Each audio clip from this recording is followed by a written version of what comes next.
चलिए अब आगे पक्षी का प्याऊ।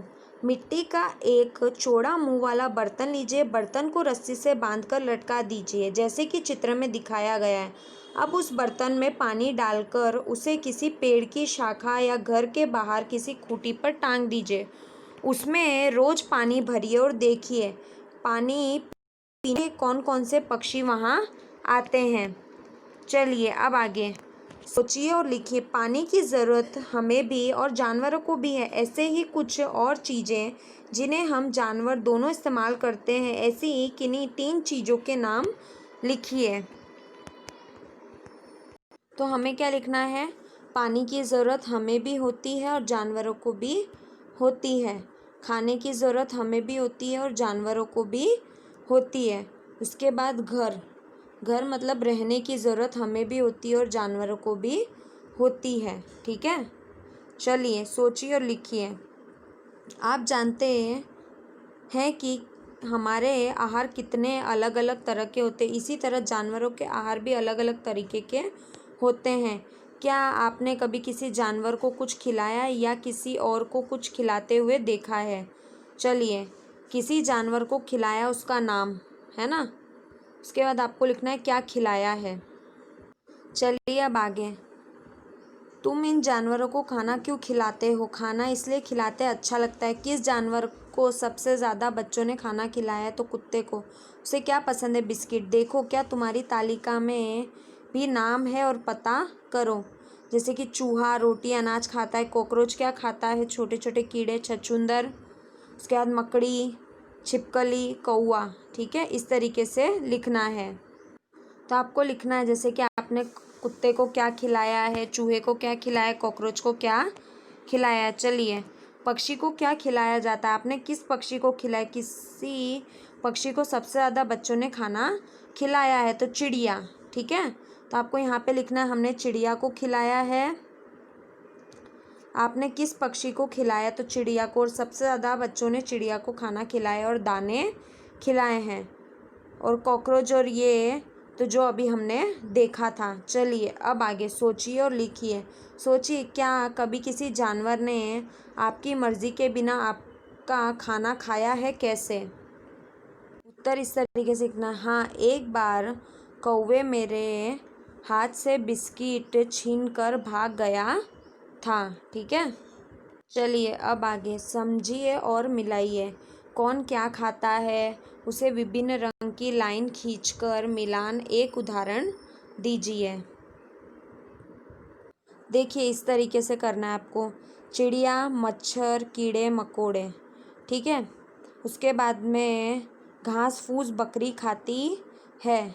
सांप चूहा खाता है। सांप छिपकली भी खाता है। चिड़िया चींटी भी खाती है। उसके बाद छिपकली चींटी और मच्छर को खाती है।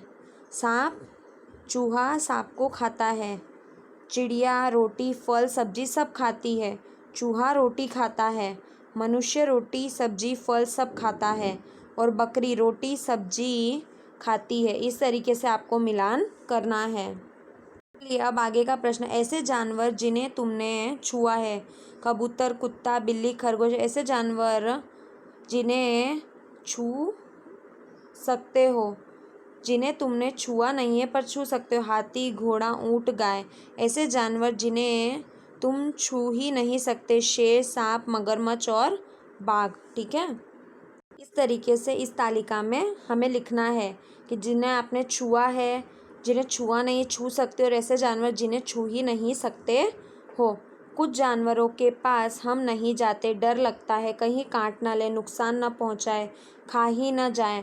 आपने देखा कि कुछ जानवरों को हम छू सकते, ये अधिक घरों में और आसपास रहते हैं। इनमें से कुछ हमारी मदद भी करते हैं। चलिए, रानी का बाग। रानी चित्र देखिए और कक्षा में चर्चा कीजिए।